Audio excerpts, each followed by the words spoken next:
de la teoría que este programa nos indica. Este programa nos indica que hay que trabajar la estructura de tipo cognoscitivo. Y bien, pues creo que ya podemos iniciar. Ya son los 2 minutos, casi los 3 minutos de haber esperado el ingreso de sus compañeros. Les doy la más cordial bienvenida a esta hora clase de la Unidad Académica de Estrategias de Enseñanza y Aprendizaje, que tiene que ver mucho con todo lo que los psicólogos debemos dominar, aprender, aplicar en la realidad, es decir, cómo podemos enseñar, cómo puede aprender cualquier ser humano en términos de una realidad.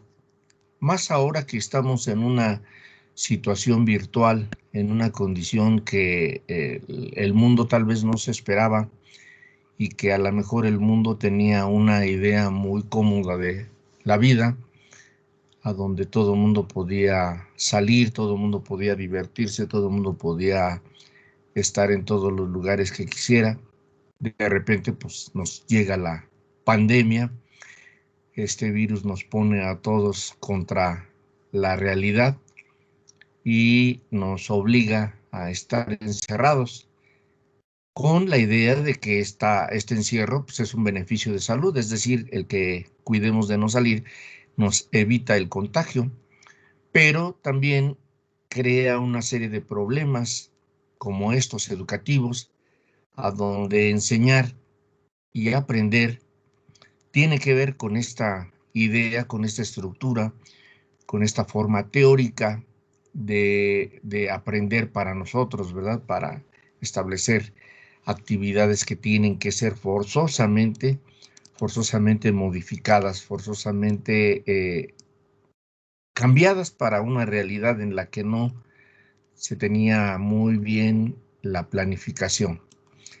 Muy bien, pues comencemos con la idea de participar, de colaborar con relación a lo que es el proceso de aprendizaje desde una teoría, esta teoría que tiene que ver con las nuevas formas de enseñanza.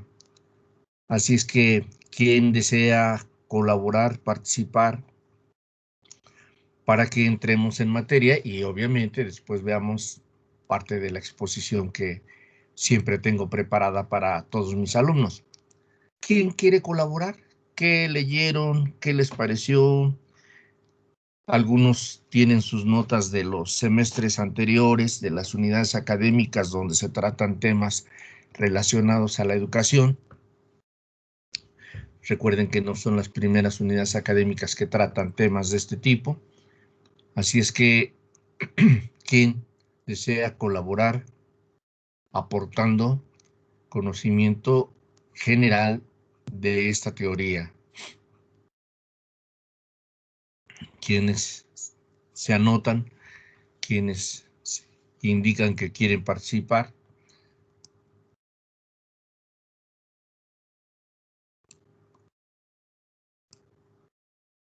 No veo ninguna mano levantada. ¿Qué quiere decir? Que sí estudiaron o que no estudiaron. Que sí leyeron o que no leyeron. A ver, ya vi una mano levantada. Perfecto. Vámonos con Montserrat. Adelante, Montserrat Correa. Buenos días, profesor. Hola, buenos días. Bueno, la psicología cognitiva es el sistema psicológico, a diferencia del psicoanalítico y del conductual, llamado como el modelo del pensamiento de la información. Estudia los principales factores informativos del individuo que intervienen en el cambio de la actividad humana y son la percepción, pensamiento, lenguaje, memoria e inteligencia, entre otros procesos psicológicos que son parte de la formación y abstracción del conocimiento. Este Excelente. enfoque científico de los procesos mentales y estructuras cognitivas humanas surge con el fin de comprender la conducta humana. Y sería todo por mi parte, profesor. No, muy bien. Excelente manera de ver la estructura cognitiva. Su mismo nombre, su misma nominación nos indica de inicio, ¿verdad?, qué procesos son los que están asociados al conocimiento. Precisamente su nombre viene de esa palabra, conocer, ¿verdad? Cognoscitivismo o cognocer implica una nueva forma de adquirir, una nueva forma de manejar, una forma de captar todo aquello que rodea a un ser humano. Ya Montserrat nos indica que tiene que ver con la sensación, la percepción, la memoria, la atención, entre otros elementos importantes. Y valdría la pena ir viendo más, a ver quién más colabora, quién más quiere integrarse. Adelante a Sandra y Beth y luego Denise. Sandra, adelante Sandra. Bueno, yo tengo parecido a lo que tiene Monse, pero yo tengo algunos autores que trabajaron la psicología cognitiva. Adelante. Entre ellos es Bartlett, que él dio la teoría de los esquemas de la mente. También Jerome Brunner, que él dice las 3 formas de aprendizaje, el enactivo, icónico y simbólico. Howard Gardner, que él hace su famosa teoría de las inteligencias múltiples. Jeffrey Sternberg, él por su teoría triangular del amor y por la teoría triárquica de la inteligencia. Y David Rumerhart, estos nombres bien raros, que él también hizo una teoría de los esquemas. Jean Piaget, que es la teoría del desarrollo cognitivo por etapas. Correcto. Y otros representantes son Vygotsky, Erickson o Ausubel. Muy bien, Sandra. Ustedes van a aprender inclusive que estos nombres que les parecen raros, pues algunos se tienen que mencionar, como cuando nos enseñaban parte del psicoanálisis, que la gente veía que se escribía Freud, ¿verdad? Y los estudiantes que inicialmente no aprendían o que apenas estaban iniciando su aprendizaje de la psicología, no faltaba el alumno que decía Freud. Y obviamente no era la más apropiado, ¿verdad? Es Freud. Así como ahorita Sandra nos dice de varios autores, nombres raros, Jerome Brune, Jerome Brun, Stenberg, ¿verdad? Son nombres que son utilizables, que son Piaget, Vygotsky, dentro de otros, ¿verdad? Gardner, que son autores que nos van a ir ilustrando en todo el proceso de este desarrollo. Muy bien, Sandra, muchas gracias. A ver, vamos a ver, Denise, ¿qué aportas, Denise, a esta clase? Adelante, Denise Hernández. Buenos días. Hola. Pues yo encontré que la psicología cognitiva es definida como la psicología del conocer y el entender.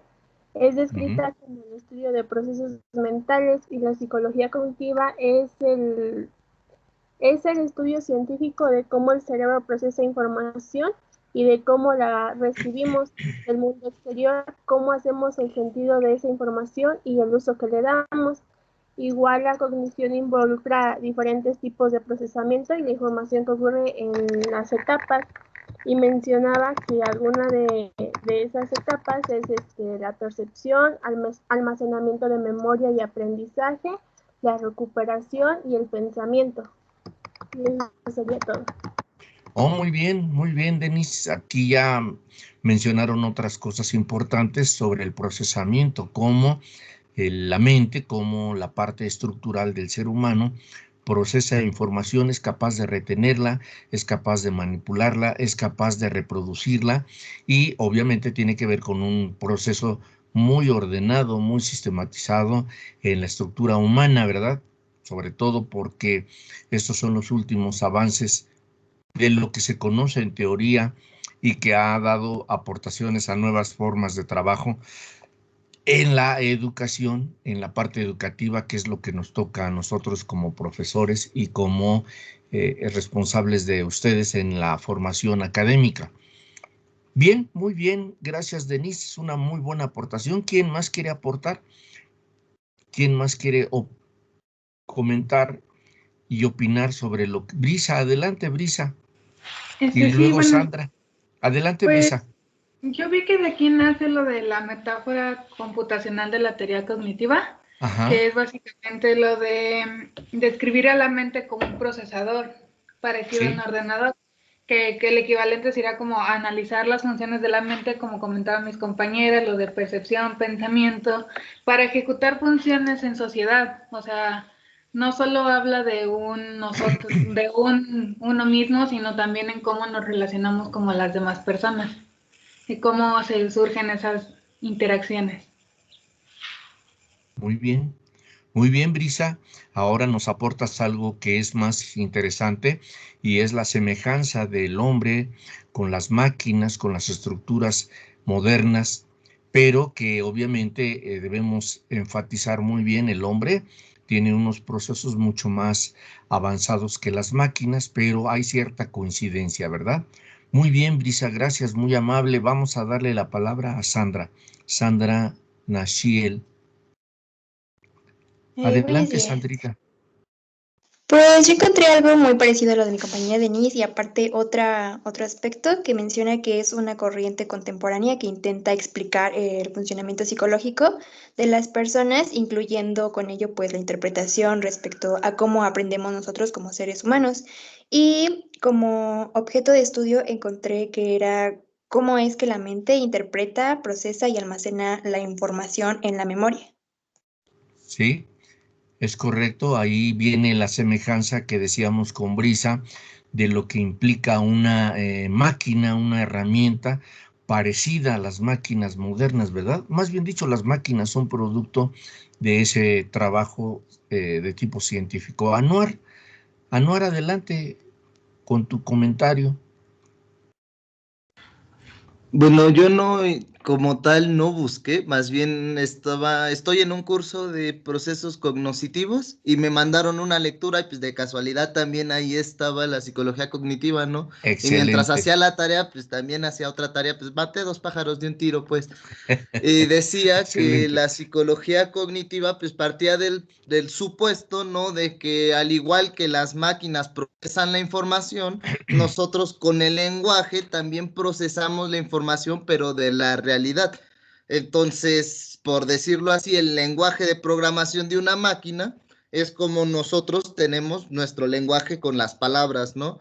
Por eso es como que vemos que nuestras suposiciones lógicas concuerdan con la realidad, ¿no? Entonces es como el supuesto que le da sustento a toda la teoría, ¿no?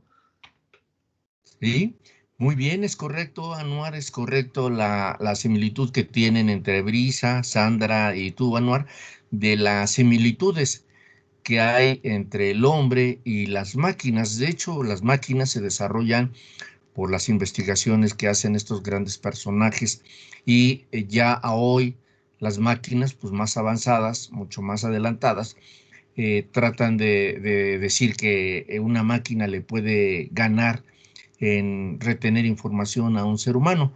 Todavía no se puede demostrar eso porque finalmente un ser humano no es una máquina, es precisamente un ser vivo, una estructura real, y la forma en cómo procesa, en cómo almacena, en cómo reproduce, en cómo retiene la información es algo que todavía no queda muy claro para muchos seres humanos.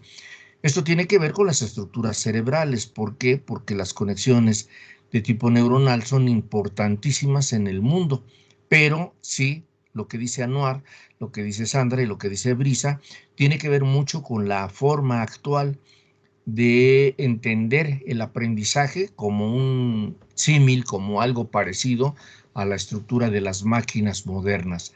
Pero aclaro, las máquinas son una cosa y los seres humanos somos otra cosa totalmente distinta y bastante interesante en el descubrimiento. Por ejemplo, lo que siempre les pregunto a todos mis alumnos, no sé si ya les queda claro, siempre les pregunto a todos, así como ahorita lo estoy haciendo, ¿cómo es que un ser humano aprende el lenguaje? Y esto lo vemos porque Vygotsky, Brunner, Oswald, Piaget, Gardner y todos los que ya mencionaron anteriormente son gentes que se dedicaron a ver con los seres humanos, como en el caso de Piaget, que comienza sus estudios con sus hijos, se da cuenta de lo importante que tiene la idea de estructurar el pensamiento, el lenguaje, y comienza a hacer investigaciones. Desde luego se va a diferentes países como África, como las partes europeas, a hacer sus pruebas y descubre cosas tan interesantes que obviamente hacen que este señor sea uno de los principales promotores de esta teoría. O en el caso de Vygotsky, ¿verdad? Que después de la Revolución Rusa se dedica a hacer una serie de observaciones y experimentos que desde luego dan resultado muy, muy positivo con los seres humanos, de cómo aprende un ser humano y la justificación de que no hay forma de que un ser humano aprenda solo. Vygotsky establece una relación muy interesante de que no se puede aprender como un individuo único. Tiene que haber forzosamente alguien, tiene que haber alguien que menciona esta parte estructural y esta parte relevante de la vida de los seres humanos.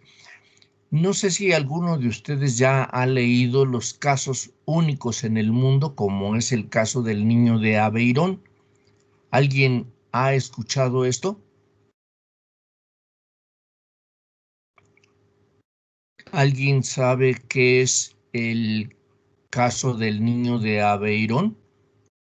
¿Colegas? Anuar, se quedó tu mano arriba, perdón.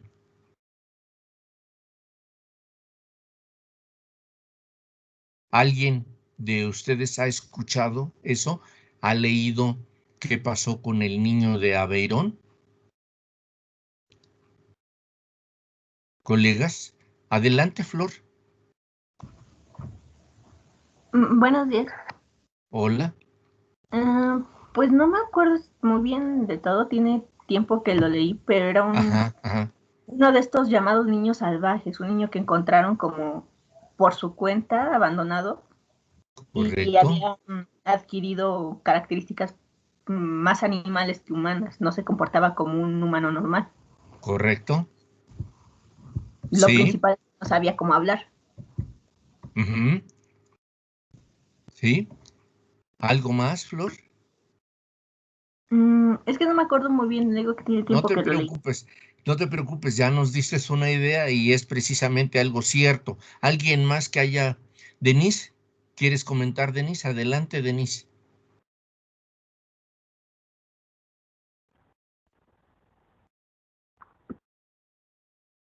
Sí te escuchamos, Denise. A ver, ¿quieres comentar algo? Ah, Montserrat, perdón, también está Montserrat. Montserrat, adelante. Bueno, se supone que este niño se crió entre fieras y pues así como dice mi compañera Flor, él no sabía hablar, o sea, él se comportaba como un animal porque su medio fueron los animales, fue la selva, o sea, su adaptación fue esa y sus procesos cognitivos hacían referencia como al estilo de vida que tenían los animales. Es correcto, es correcto. Sí, si ustedes se ponen a revisar en la literatura de tipo de la psicología general, que es parte de esa historia, ustedes van a ver que ese caso del niño de Aveirón tiene que ver precisamente con las partes de lo que estaba yo comentando ahorita. Es decir, ¿qué pasa con el niño de Aveirón? Que lo descubren unos campesinos. ¿Por qué lo descubren? Pues porque había pasado la Revolución Francesa y en una zona muy grande, una zona boscosa, los cazadores, los campesinos, logran ver a una figura que parecía entre humano y animal. Dan parte a las autoridades de ese poblado que es Aveirón y pues tratan de buscarlo hasta que lo localizan. Y en efecto localizan a un niño que ya más o menos tenía una edad entre la pubertad y la adolescencia, más o menos, y descubren que pues el niño pues marchaba, ¿verdad?, en sus 4 miembros como animal, Sus uñitas, sus dedos parecían de animal, sus dientes parecían ya de animal, no hablaba, obviamente andaba todo desnudo, ¿verdad? Como todos los animales. Por ahí un investigador importante se dedica a tratar de descubrir qué pasaba con él. Le ponen un nombre, precisamente ya no le llaman el niño de Aveirón, sino le pone el nombre, lo bautizan propiamente con un nombre normal. Tratan de educarlo, tratan de orientarlo como ser humano, pero en la historia marca que termina falleciendo, ¿verdad? ¿Por qué? Pues porque lo separan del medio donde estaba, nunca supieron con exactitud qué pasó, por qué, si se extravió, si lo abandonaron, si nació, no saben. Lo que sí entienden estos científicos de esa época es que fue criado, al parecer, por alguna especie de animal, como los lobos, por ejemplo, ¿verdad? Porque hacía sonidos y emitía ciertos sonidos parecidos a los lobos. Entonces suponen que fue criado y amamantado por lobos, pero el niño termina finalmente pues no aprendiendo a hablar, no aprendiendo a nada, termina falleciendo, obviamente por todos los cambios que le ocasiona el cambiarlo, el modificarlo de un ambiente. Pero ¿por qué les comento esto del niño de Aveirón? Porque es parte de lo que Vygotsky establece, es decir, ningún ser humano puede por sí mismo, solo, aprender a hablar, aprender a comunicarse, aprender a desarrollar su pensamiento. Es lógico y real lo que Vygotsky establece sobre cómo aprende un ser humano, y vamos a ver más adelante estas teorías y van a entender que no se puede aprender nada solo, como fue el caso del niño de Aveirón, que después ya más adelante aparece la historia, la novela, el escrito de Edgar Rice Burroughs, que es Tarzán, el rey de los monos, ¿verdad? Que es ya ahora película, ¿verdad? Antes era un cuento escrito donde este Edgar Rice Burroughs cuenta la historia de un niño que está en la selva y que es criado por gorilas, por simios, y que obviamente pues, se hace como un simio, pero que pues su lenguaje es diferente, ¿no? Su forma de aprender es totalmente distinta. Ahí sí nos plantean a Tarzán como un sujeto que sí entiende, que sí habla, pero los dos lenguajes, uno para los animales y otro lenguaje para los seres humanos. Pero esa ya es una novela basada en estas estructuras. Hay muchos casos en el mundo de niños que han sido abandonados y que han estado en contacto con animales, con lugares medios complicados, y que lo único que hacen es adquirir conductas similares a los animales. Pero esto tiene que ver también con un proceso que se llama impronta. ¿Alguien sabe qué es la improntación? ¿Colegas? Improntación.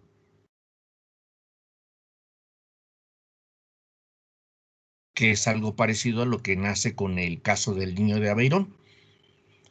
Hay un psicólogo que se dedica a investigar precisamente a los animales. En nuestra facultad no hay estudio sobre animales, es decir, se llama etología. No hay aprendizaje etológico en nuestra facultad. El plan de estudios carece de este tipo de importancias en la investigación científica. La etología es el estudio de la conducta animal, el estudio o el comportamiento animal. Y uno de esos comportamientos animales viene porque un psicólogo descubre algo interesante. Se le ocurre colocar unos huevos de pato en un lugar para gestarlos, para que nacieran, y colocarse él en el momento del nacimiento de los patos.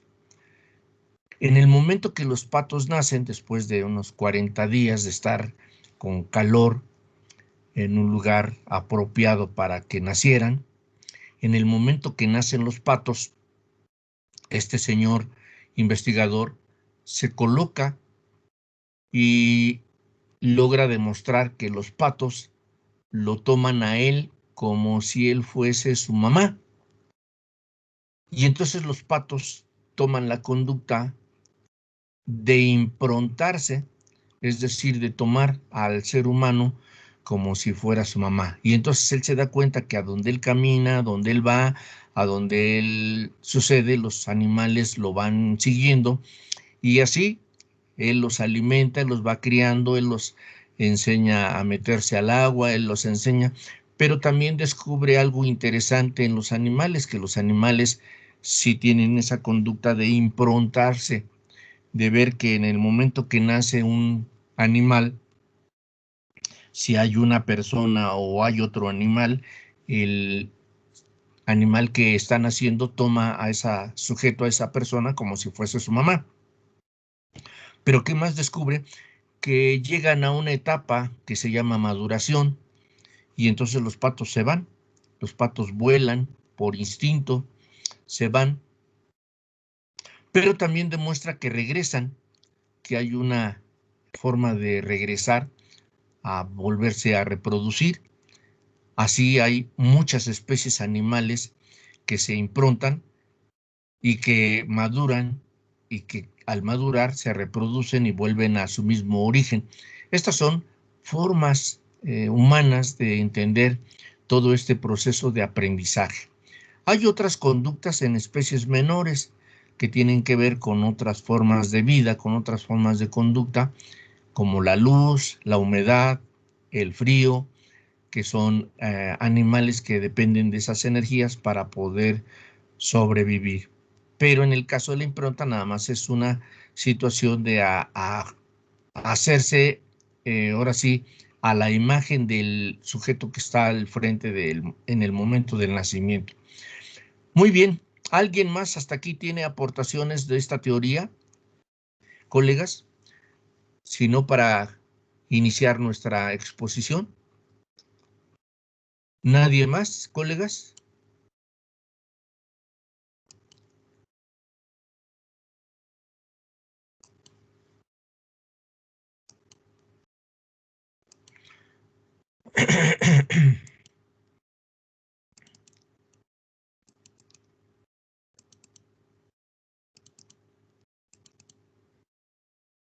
No, ya no hay más expositores, más aportadores. Vamos a hacer la exposición de lo que yo tengo como trabajo para que comprendan a más detalle la idea de el cognoscitivismo.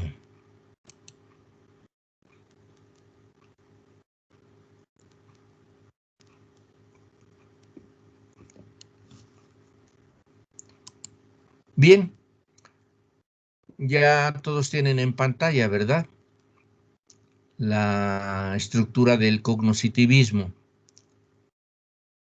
Tenemos un pequeño video que tiene que ver con todo lo que implica la teoría de campo y la parte del cognoscitivismo. ¿Sí la ven, colegas? Sí, profesor. Sí, profe. Ok, vamos entonces a seguir con la idea.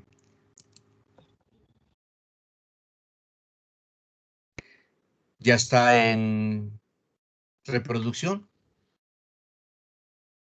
Sí. Yo no lo veo, profe. Los que tengan en su computadora o en su teléfono, nada más denle clic para que puedan avanzar.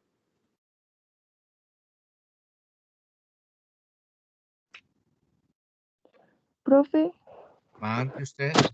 no puedo abrirlo yo desde mi iPad. ¿No será posible que nos pueda mandar el link? A ver, nada más la idea era ver un poquito de la teoría de campo. No es tan necesario que la puedan ver. Algunos de ustedes cuando ven en su computadora que aparece, lo que tienen que hacer es darle ahí en el documento como si estuviera funcionando. No hay necesidad de que lo vean. Esta era una síntesis de teoría de campo.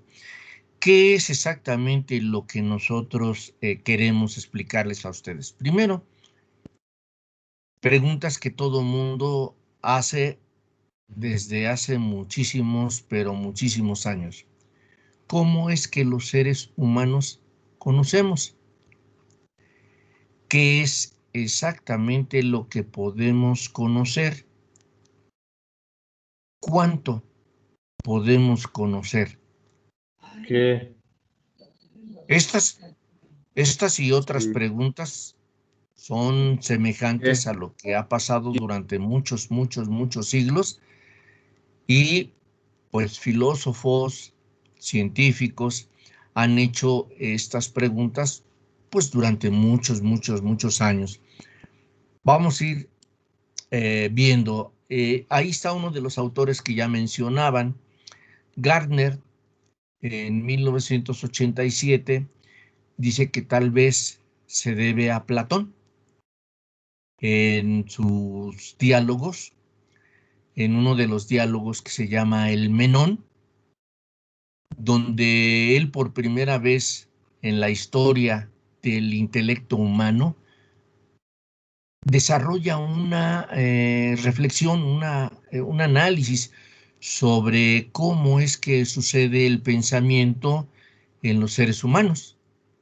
Este es un análisis que nos hace este señor Howard B. Gardner y nos dice que fue Platón el que inicia esta discusión desde el punto de vista de sus diálogos, los diálogos de Platón, pero en especial en los diálogos de El Menón, ¿verdad?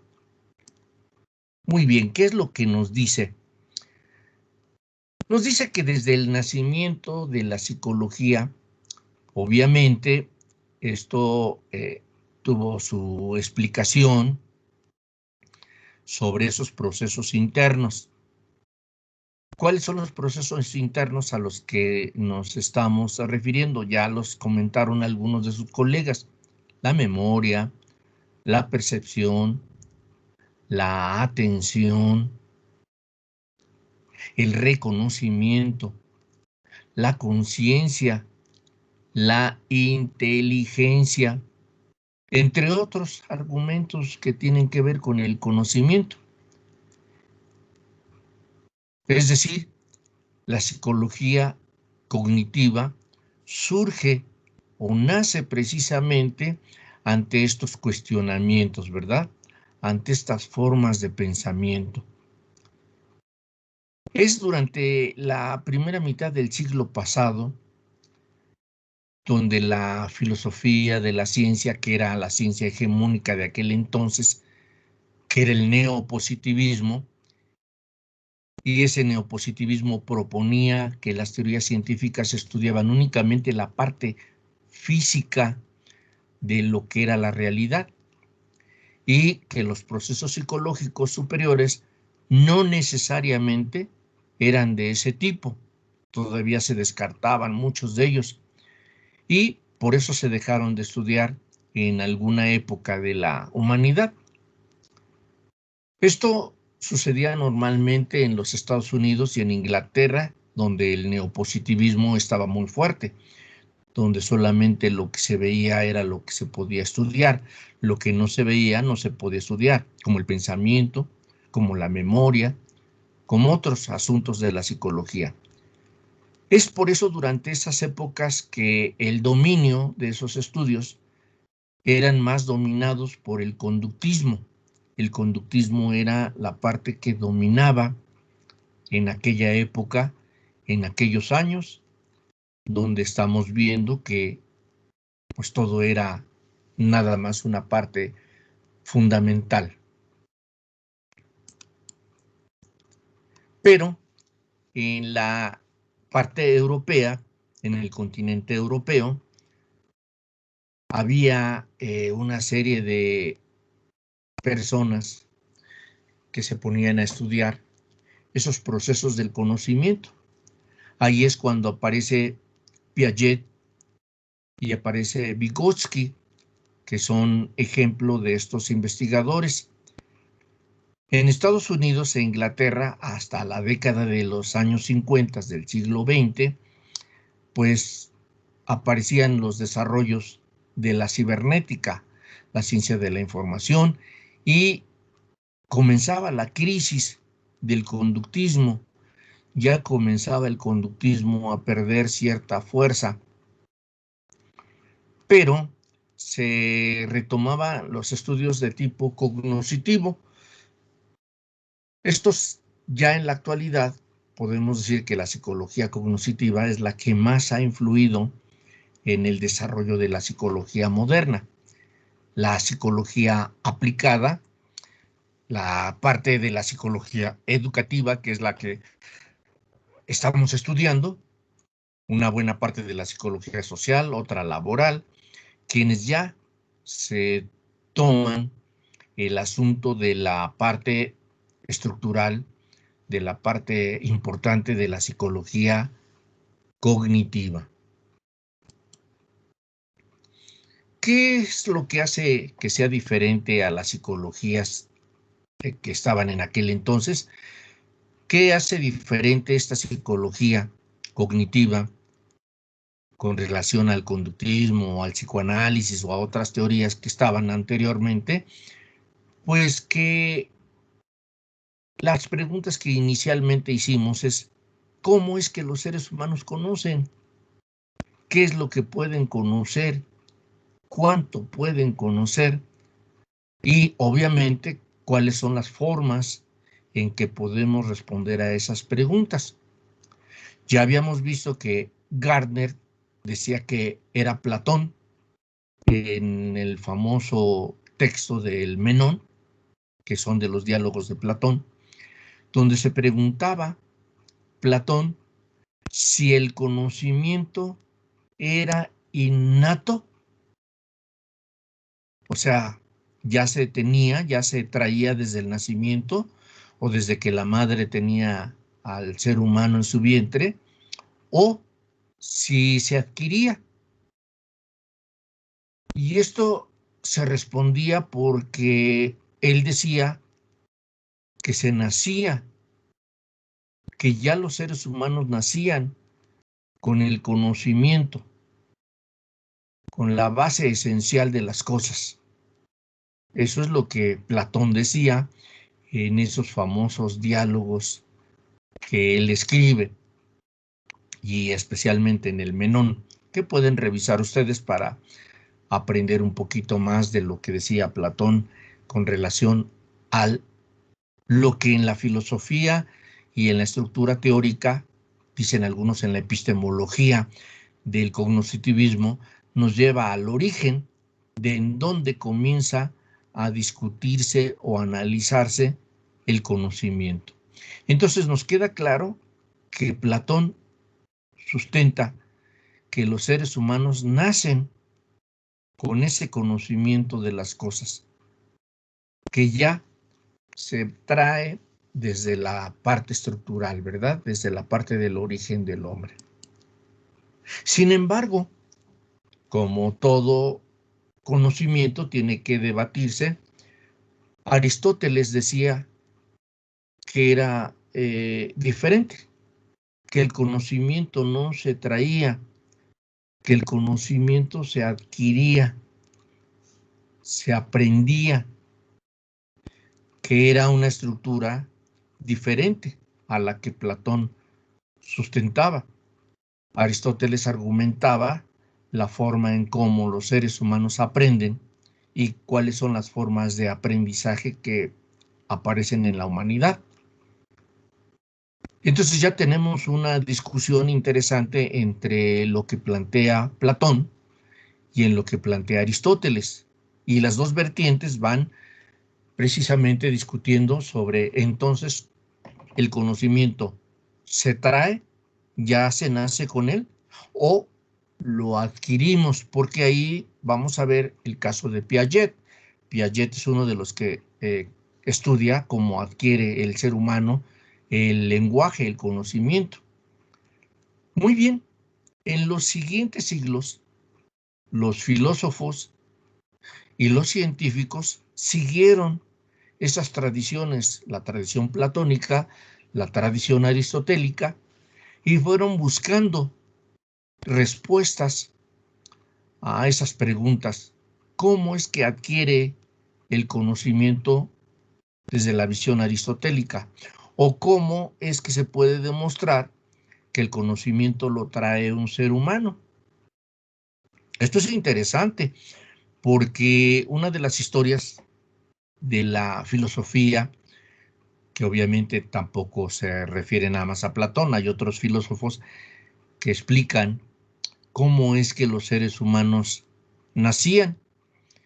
Y hay un filósofo muy interesante que nos explica, más bien dicho, explicó a sus alumnos, no a nosotros, explicó a sus alumnos en aquellas épocas de la época griega, y les enseñaba a los seres humanos que los seres humanos, los hombres, tenían un órgano genital y que en ese órgano genital había dos bolsas que eran la parte de los testículos, y que en esas bolsas había guardado, en el ser humano se guardaban unos ejércitos, y que esos ejércitos eran seres muy, muy, muy pequeñitos. El nombre que les dio ese filósofo eran homúnculos u hombres pequeñitos, ¿verdad? Y que había muchos, muchos hombres pequeñitos que formaban ejércitos y que estaban guardados ahí en esas bolsas. Y que el pene del hombre era como una especie de, pues si se puede decir, puente, tabla o proceso de moverse hacia algún lugar. Y que cuando los seres humanos querían ver cómo se reproducía, el hombre colocaba ese aparato dentro de un territorio que era el de la mujer.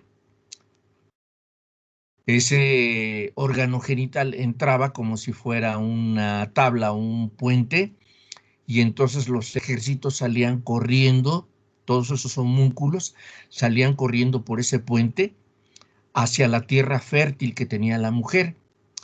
Nada más que el filósofo dice que cuando salían esos ejércitos en la tierra fértil había una serie de monstruos, una serie de cosas raras que impedían que el ejército llegara a dominar a la mujer. Y entonces los ejércitos peleaban, luchaban, y obviamente los hombres iban muriendo, los pequeños homúnculos iban muriendo a través de todo el territorio de la mujer, pero que había un hombre que era muy valiente, un guerrero que era muy valiente y llegaba al centro de la mujer y la fertilizaba, hacía que naciera un nuevo ser. Pero ese ser iba creciendo, y llegaba el momento en que ya estaba tan grande y ya había aprendido muchas cosas, ya sabía muchas cosas de la sociedad, de la humanidad, de la vida, y la madre tierra lo castigaba, expulsándolo, lo sacaba, y a la hora de sacarlo por el lugar de salida del útero de la mujer, le oprimía la cabeza y el conocimiento se quedaba en la madre tierra. Y el sujeto que nacía, como nacía castigado, nacía chiquito, como un homúnculo, pues no tenía ningún conocimiento porque todo el conocimiento lo dejaba en la madre tierra. Se le quedaba porque le exprimía la cabeza. Y entonces, como castigo, el niño cuando salía tenía que aprender todo. Esta era una visión más o menos de tipo aristotélico y combinada con la estructura platónica de que el ser humano en el vientre materno conoce todo lo que el mundo, todo lo que la ciencia, todo lo que el conocimiento tiene. Esto es parte de esa filosofía que fueron comentando los filósofos ante las preguntas de cómo conocemos, y obviamente ahí aparece la percepción, la memoria, el pensamiento, el lenguaje, entre otros elementos. Pero es a partir de la época del Renacimiento, estamos hablando ya del Renacimiento cuando estamos hablando del siglo XII, XIII, XIV más o menos de la humanidad, cuando aparecen otros filósofos más modernos como René Descartes, como David Hume, como John Locke, quienes comienzan a filosofar, a pensar de una manera distinta, obviamente tomando los conocimientos aristotélicos, platónicos y de otros grandes filósofos que no vamos a ver a detalle, y que comenzaban a encontrar cosas que tenían que ver con la cognición o con el proceso del conocimiento. Estos nuevos filósofos pues, plantean cosas interesantes. Por ejemplo, en la época un poquito más adelante del Renacimiento, la época que se llama Ilustración, aparece un filósofo que es Emmanuel Kant. Emmanuel Kant en esa época es uno de los que como ejemplo tomamos en el siglo XIX y siglo XX, que dentro de los que aportan más conocimiento al pensamiento y que influyen en otros grandes filósofos como Bertrand Russell, como Wittgenstein, como Karl Popper, de cómo el ser humano piensa, cómo el ser humano tiene conocimiento. Y surge esta psicología que ya va tomando un poco más el carácter científico, va tomando un poquito más el responder a las preguntas de cómo es que funciona el conocimiento, cómo es que los seres humanos aprendemos la parte relevante en la humanidad. Y entonces ya comienza a aparecer esto de la psicología cognitiva. Por ahí tenemos algunos autores como Apuente, a Poggioli y a Navarro, que en 1989 se caracterizan por enfatizar los procesos internos de los seres humanos y ver las acciones sobre cómo entra la información al ser humano, cómo es una entidad dinámica esta del ser humano para poder responder, para poder seleccionar, para poder analizar, para poder organizar, almacenar, recuperar y recordar información que nos ayude a determinar las respuestas de forma explícita. Aquí estos sujetos, estos autores proponen ese rescate del estudio de la mente humana y darle significado a la conciencia que se estudiaba de otra forma en otras teorías y que estos procesos psicológicos más complejos y que tenían que ir propiamente irse quitando la idea de una psicología nada más puramente experimentalista como era el conductismo, que ya teníamos que avanzar en la humanidad con otro tipo de conocimientos, con otro tipo de información. Estas aproximaciones ya nos van dando una explicación de qué son los procesos cognitivos, especialmente cuando nos forman una tradición del conocimiento. Y entonces hay enfoques como el enfoque asociacionista y el enfoque holista constructivista. Así se dice, holista quiere decir que es muy amplio, que es muy grande, y es muy grande porque es el que construye el constructivismo famoso. Estos dos enfoques, tanto el asociacionista como el holista, van a chocar, van a diferenciarse en su forma de concebirse, en su forma de método, en su forma de explicar, pero los dos coinciden en aceptar que cualquier acción de los seres humanos siempre va a estar mediada, siempre va a estar regulada por símbolos, por elementos que son aprendidos, como las letras, como los números, como otros símbolos que nos dan sentido a la vida. El enfoque holista constructivista se va a desarrollar en la parte europea. Esto es en la mitad del siglo pasado, es relativamente reciente, y estos señores que investigan plantean que hay que estudiar al ser humano como un todo, que no se puede fraccionar, como en el caso del conductismo o en el caso de otras teorías. No se puede ver por partes. El ser humano tiene que verse como un todo.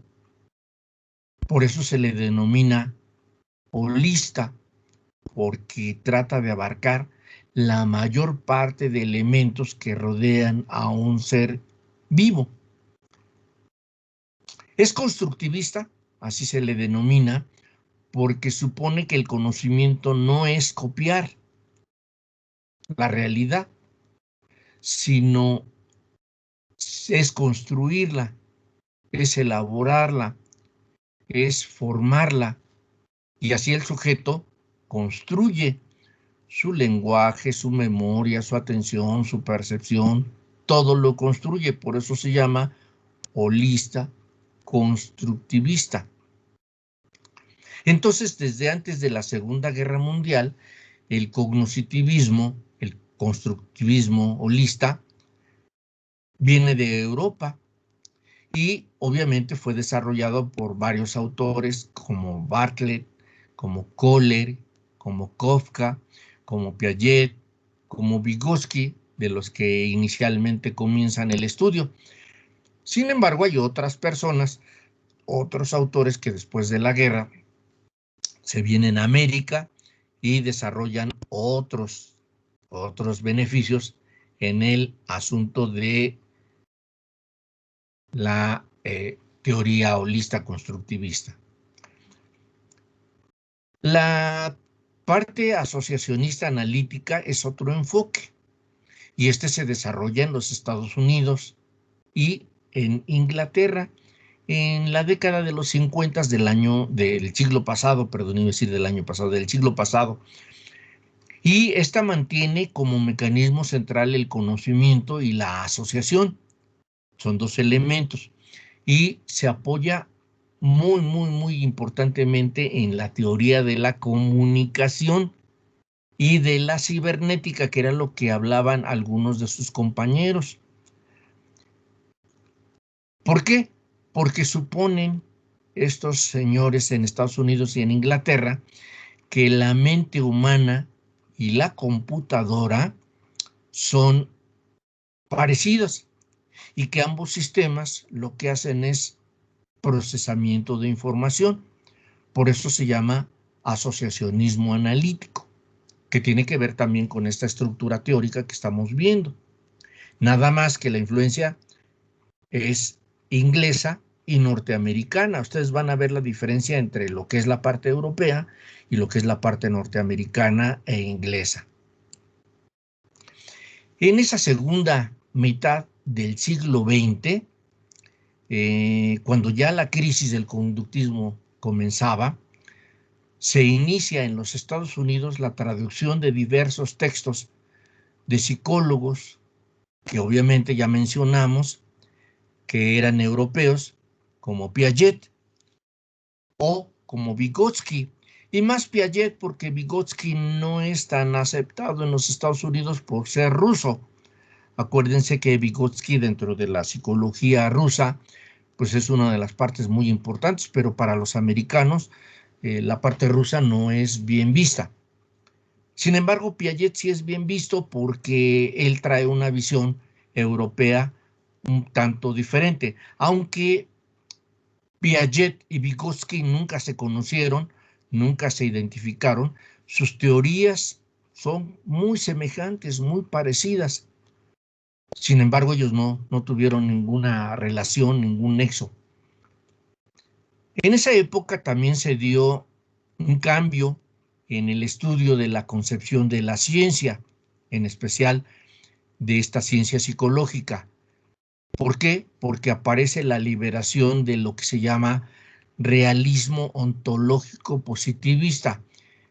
Es una concepción más hermética y más constructivista de lo que tenían los conductistas. Aparecen las tecnologías de la información, inicia un acelerado desarrollo en el trabajo de la cibernética, la informática y la comunicación, y aparece un personaje que es importante que lo lean, que lo revisen ustedes, que es Thomas Kuhn. Thomas Kuhn plantea en un libro que él escribe algo que él llama una revolución científica. En ese texto, en ese libro, donde plantea él el planteamiento de esa revolución científica, plantea el concepto o la palabra paradigma. Y obviamente ahí aparece esta palabra, y un paradigma es un cambio, una modificación, que obviamente no es que desaparezca lo que ya está creado, no, es que hay un conocimiento que desplaza otro nuevo conocimiento y otro nuevo conocimiento y otro nuevo conocimiento y así sucesivamente.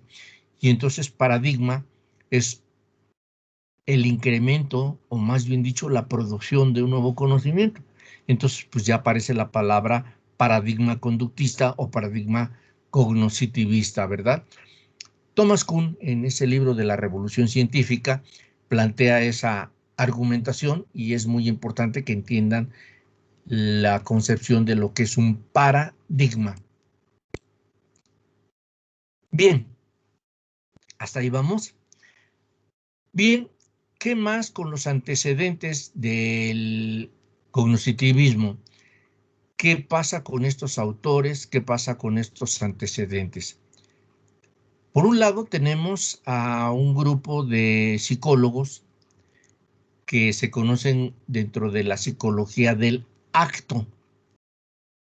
Esto de la psicología del acto es creado por un psicólogo que se llama Franz Brentano, que es el antecedente de esta psicología cognoscitiva. El antecedente sería psicología del acto. Tiene una versión de lo que es el realismo psicológico que ejerció mucho en otros psicólogos que formaron una escuela que se llamó la Escuela de Augsburgo, en la ciudad de Augsburgo, precisamente en Alemania. Y ahí en Augsburgo se crea el origen o el antecedente de otra escuela, de otro paradigma, que es la psicología de la Gestalt, que es algo parecido a la estructura cognoscitivista, nada más que Gestalt es lo que se llama psicología del todo o psicología de las formas. Brentano toma el concepto de que la mente se compone de actos mentales, por eso se llama psicología del acto, por los actos mentales. Y esos actos mentales dice que se dirigen a objetos con significados externos a la mente misma y forman conocimiento. Brentano toma los planteamientos que había hecho Manuel Kant. ¿Por qué? Porque señaló que el objeto de estudio de la psicología no podía ser nunca un objeto, sino debía ser un acto. Eso lo plantea Kant. Brentano lo toma y plantea su psicología del acto. Es decir, entonces la psicología no puede ser la que estudia objetos, sino estudia actos o comportamientos. Actos o comportamientos. Muy bien, pero ¿qué es la Escuela de Augsburgo? Las propuestas de Franz Brentano fueron retomadas por otros colegas y en esa ciudad alemana llamada Augsburgo, un grupo de psicólogos jóvenes de aquel entonces que eran dirigidos por un alumno de Wilhelm Wundt, toman el estudio del punto de vista de su maestro, de Wilhelm Wundt, y lo llevan a hacer experimentos. ¿Quién es este estudiante? Es un estudiante que se llama Oswald Kulp. Oswald Kulp se dedica a demostrar que existía un pensamiento, pero sin imágenes. Esto es importante, porque ahí están los orígenes de toda esta estructura. Y esto es que sin pasar por las sensaciones mentales o elementales que proponía su maestro, que era Wilhelm Wundt, que era el asociacionismo psicofísico, pues debatían ya con su maestro ese planteamiento. Se oponían al maestro que era Wilhelm Wundt, y aunque mantenían el método que su maestro les había enseñado, que era la introspección, recordando que introspección quiere decir analizar hacia adentro, mirarse a sí mismo, ver a sí mismo las cosas, y que esto no lo desecharon. Al contrario, tomaron la introspección, pero manejaron una introspección controlada, porque tenían que relatar, tenían que contar que no era el objeto lo que se percibía. ¿Qué era lo que se percibía? La acción de pensar. Por eso, con Franz Brentano era la psicología del acto.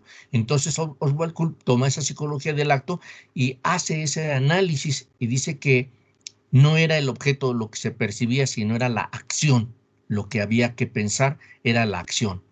Entonces ya el método, que era la introspección controlada, ya podía pensarse en voz alta, ya les daba oportunidad de comprender cómo el sujeto asumía la tarea de percibir, cómo establecía juicios sobre lo que percibía, sobre el objeto percibido, y ya era posible un acto de pensar, no el objeto que se veía, sino era el pensamiento lo que les causaba interés.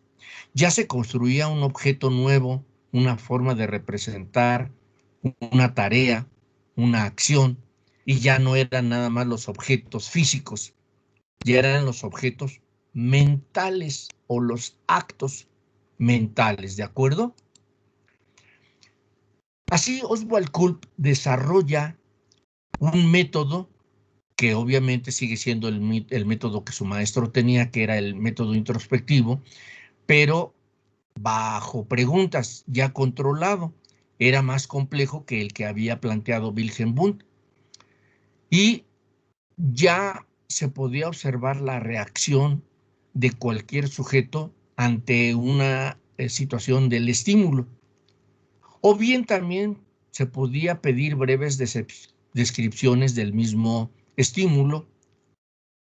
Kulp ya usó estímulos más complejos y tareas que tenían que ver más con la introspección, más complicada, más compleja. Estos resultados de las investigaciones de la Escuela de Augsburgo provocaron una gran conmoción en el mundo, porque ya se podía demostrar la existencia de un pensamiento sin una imagen física. Es decir, ya podían demostrar que sí existe el pensamiento, que es algo que no se ve, pero que sí se puede demostrar.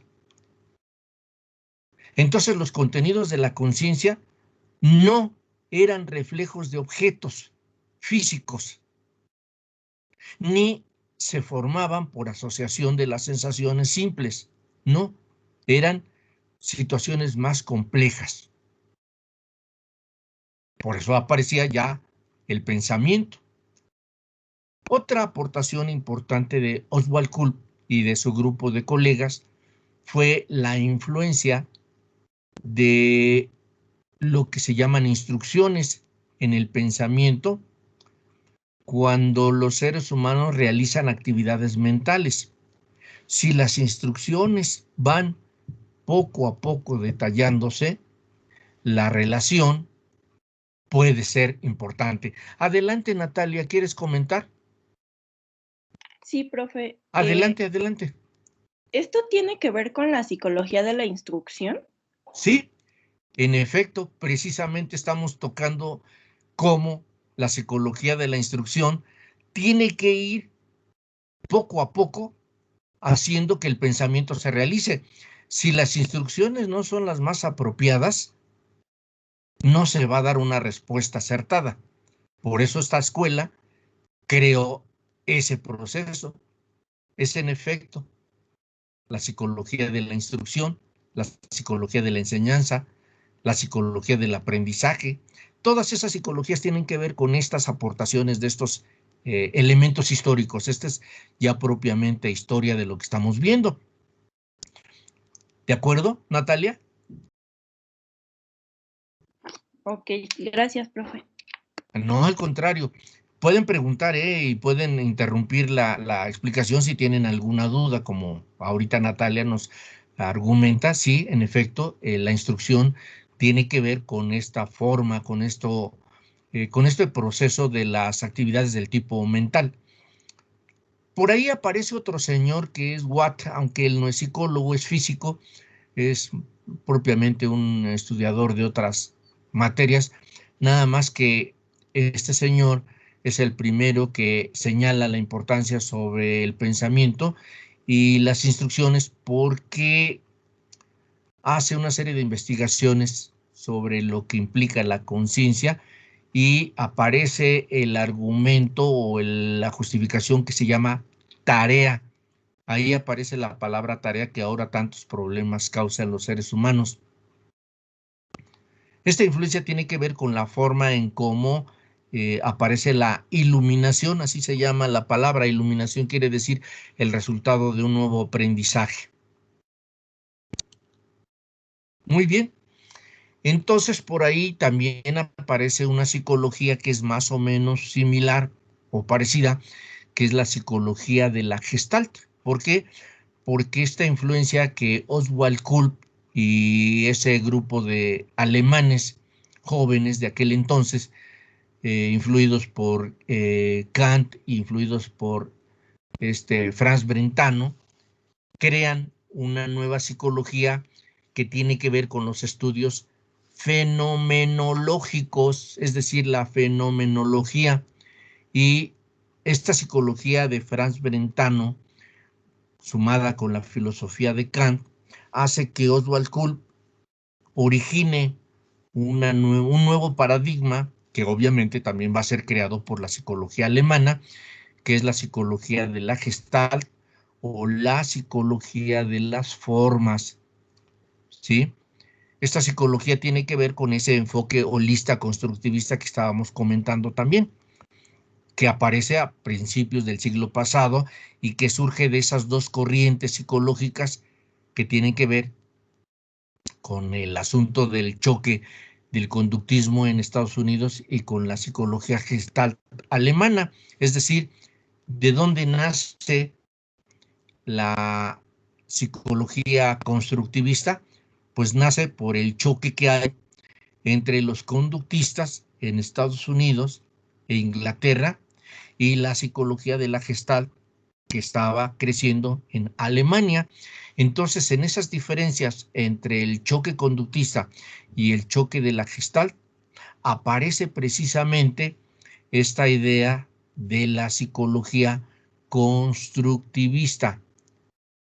Más o menos por 1912 en Alemania, en la Universidad de Berlín, Max Werthers Meyer y sus dos alumnos, Kohler y Kafka, son los que desarrollan esta psicología de la Gestalt con un fenómeno que estudiaron que tiene que ver con el fenómeno que se llama fenómeno phi o movimiento aparente. Es un estudio de la percepción que nos da una idea de un movimiento aparente. El fenómeno phi está basado en un experimento con un foco que se llama foco estroboscópico. El foco estroboscópico es como dos focos juntos que se prenden y se apagan de manera alternada y hacen que nosotros veamos una serie de rayos luminosos que nos hacen ver un movimiento aparente.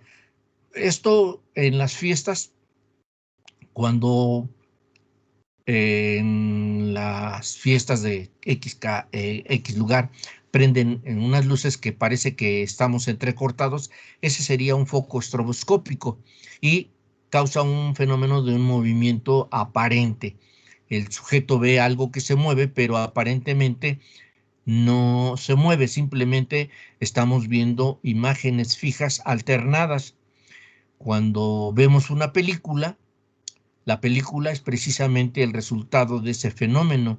Si nosotros viéramos una película cuadro por cuadro, como antiguamente se veían las películas, una cinta donde viene cada fotografía y es una figura continua, la película se metía en unos carretes y se daba vuelta, vuelta, vuelta, vuelta, y a la velocidad determinada la película se podía ver en movimiento. Ese es el movimiento que se crea en el cine. Ese es un hecho psicológico. No es físico, es la parte ya aplicada de lo que implicó la psicología de la Gestalt o la psicología de las formas. En esencia, este es el pensamiento gestaltista, una idea de movimientos, una idea de diferencias entre la realidad y la percepción que hacemos de ella, la influencia de los fenómenos, y que obviamente Franz Brentano, basándose en Kant, y transmite el conocimiento a Oswald Kulp, y Oswald Kulp lo da y lo toman Werther Mayer, Kolar y Kopka, y entonces aparece una nueva psicología que es la psicología de la Gestalt.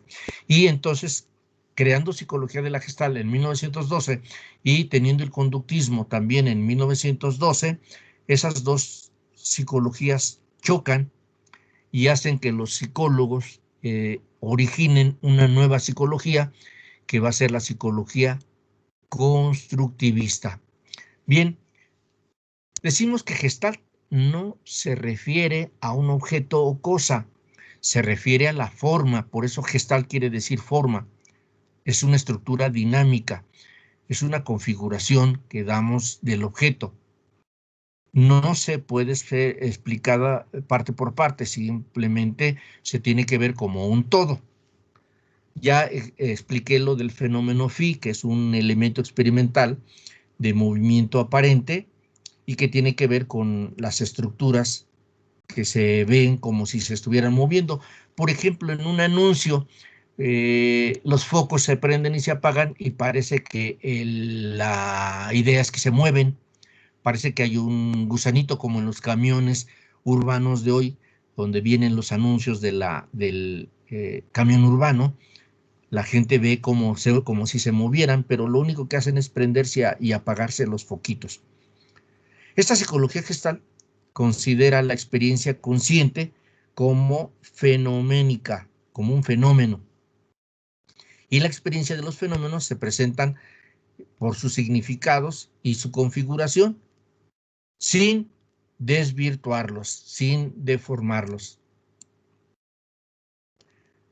Bien, hay principios de la Gestalt que se toman y que tienen que ver con algunos argumentos que ustedes van a aprender más adelante, como son el de totalidad, es decir, los elementos se ven todos, juntos no se ve por separado, los principios se ven como formas, por eso se llama isomórfico, y las propuestas de tipo metodológico es el análisis de los fenómenos desde la visión experimental, y los experimentos tienen que hacerse en situaciones lo más naturales posibles.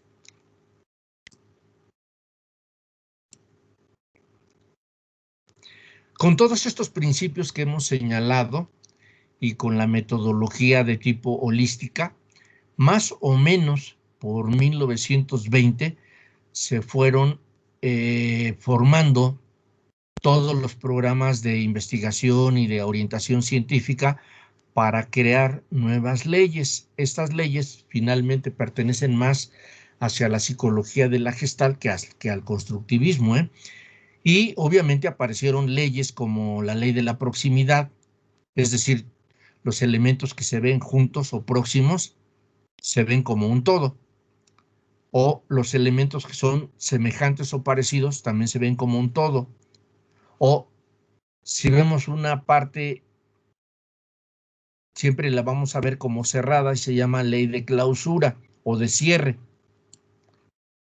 Estas son algunas de las leyes que se vieron por parte de la psicología de la Gestalt.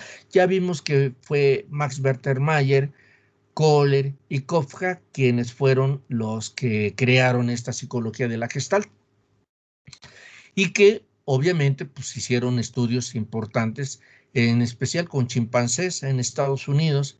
Ellos son alemanes, pero salieron de la parte de Alemania por la guerra y se fueron a refugiar a Estados Unidos, y en Estados Unidos hicieron varias investigaciones con simios para demostrar cómo se da el proceso del desarrollo del pensamiento en los seres humanos a través de esta teoría de la Gestalt.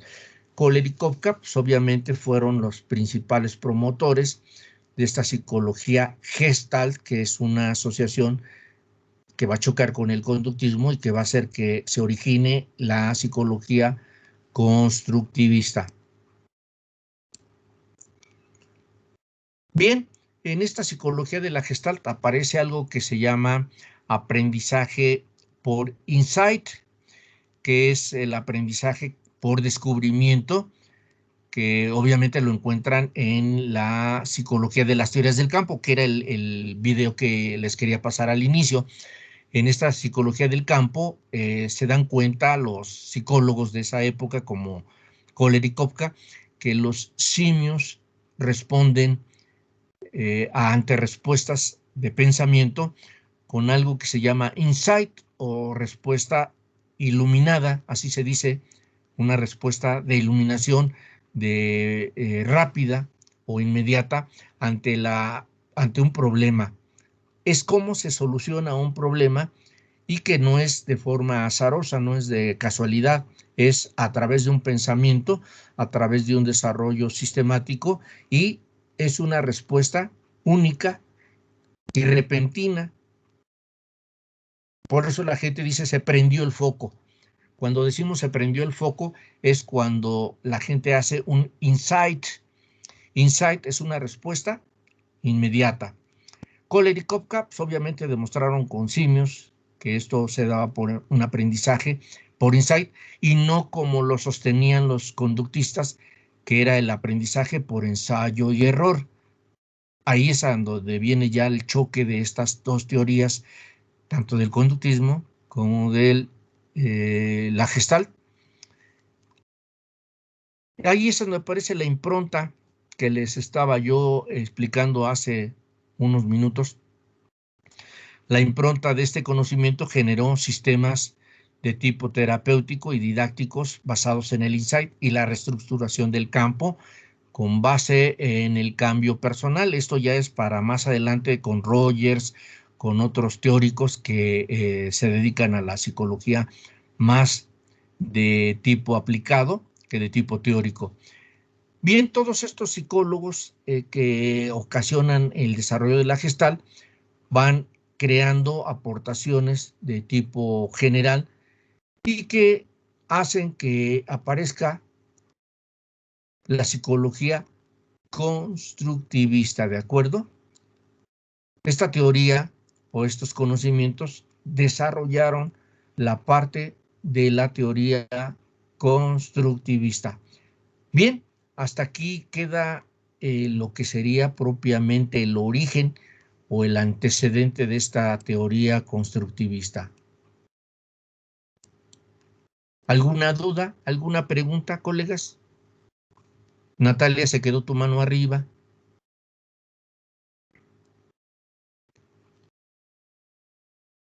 Quise hacer un recorrido de cómo se creó, cómo se originó, cómo se dio esta teoría. ¿Hasta aquí no tienen duda, colegas? No, profe. No, profesor, ninguna. Ok, ¿Quieren que le dejemos ahí? Con eso dejamos todavía no terminamos el tema, pero me gustaría que me dijeran si hasta ahí está bien, si hasta ahí pudieron asimilar algunos conocimientos que tienen que ver con la teoría constructivista, o quieren que veamos un poco más de ella.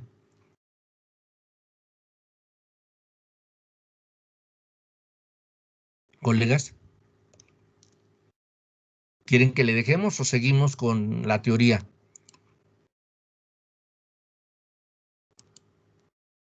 Ustedes me indican, colegas?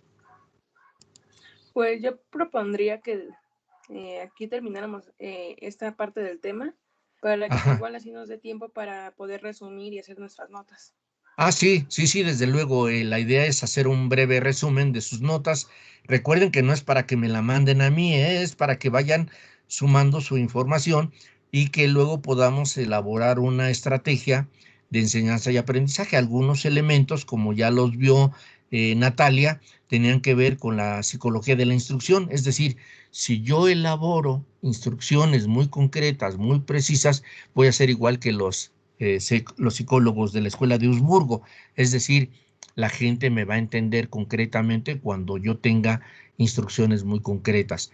Pero si no tengo instrucciones muy concretas, pues va a ser muy difícil que el aprendizaje se dé, ¿verdad? Entonces, espero que los argumentos que les acabo de dar les vayan siendo útiles para irse formando una idea de en dónde vamos a aplicar una pequeña estrategia de enseñanza, una pequeña estrategia de aprendizaje. Lo pueden hacer, desde luego, les decía yo, sin salir de sus casas, a lo mejor con algún familiar, a lo mejor con algún hermanito, a lo mejor con alguien que esté dentro de su casa, hacer un pequeño programa de modificación de conducta, de qué le enseño y qué aprende, qué puedo modificar como psicólogo sin causar problemas, sin causar dificultades, sin violar derechos, sin violar reglas, normas y criterios humanos. El hacer trabajo científico no implica crear problemas, sino buscar mejora en el ser humano, buscar beneficios. ¿De acuerdo? Todavía no termina el tema, me refiero porque a lo mejor vamos a dedicar un rato más en la siguiente sesión. Si gustan, dejamos aquí para que puedan hacer su resumen y puedan luego irse a sus otras clases. ¿Está bien así, colegas? Sí, profe, por favor y gracias. Muy bien, no, al contrario, muchas gracias a ustedes. Con eso entonces cerramos nuestra sesión y dejamos de grabar. La clase queda grabada por si alguien la quiere volver a revisar. Está grabada y tal cual queda. Nada más recuerden que tienen un tiempo disponible para poderla reproducir. Adelante, María de los Ángeles. ¿Qué pasó? ¿Cree que nos pueda subir a la carpeta la presentación, por favor? Si gustan, les voy subiendo las presentaciones. Serían 2, porque la anterior y esta. Sí se las puedo subir. Claro que sí, con todo gusto. Ahorita se las subo, ahorita que cerremos. ¿Algo más que les interese? ¿Nada más, colegas? Bien, si no hay nada más, cerramos la sesión el día de hoy. Les agradezco, ya tomé la asistencia de cada uno de ustedes. También tomo las participaciones, están grabadas también, no me preocupa. Y les agradezco mucho la atención que tuvieron el día de hoy. Si ya no hay dudas, si no hay preguntas, ahorita les subo los 2 videos que hemos usado para que los puedan revisar. Gracias, buen día. Nos vemos el próximo jueves. Gracias, descansen, que les vaya muy bien. Hasta luego, profe, gracias. Hasta luego, que les vaya muy bien, hasta luego, gracias. Cerramos la grabación. Y a la vez también cerramos. Dulce, ¿quieres comentar algo? Perdón. Sí, profesor, es que bueno, tengo problemas y cada rato me sacaba y me sacaba, no sé si me perjudique en mi asistencia. Mira, ya no chequé, ahorita cerré todo el sistema de grabación, no chequé, pero sí puedo checar que estés dentro de la lista, ¿eh? No hay problema. Sí, es que gracias. Ok. Gracias, maestro. Siempre que tengan problemas, mándenme el mensaje a través del chat o a través de cualquier mensaje para que yo tome en cuenta quienes están teniendo problemas de conexión. Acuérdense que les dije que cada que tengan problemas de conexión me tienen que avisar para que les ayude. ¿De acuerdo? Ok, sí, profesor, gracias. Ándele pues, hasta luego, que les vaya muy bien. Gracias, cerramos la sesión.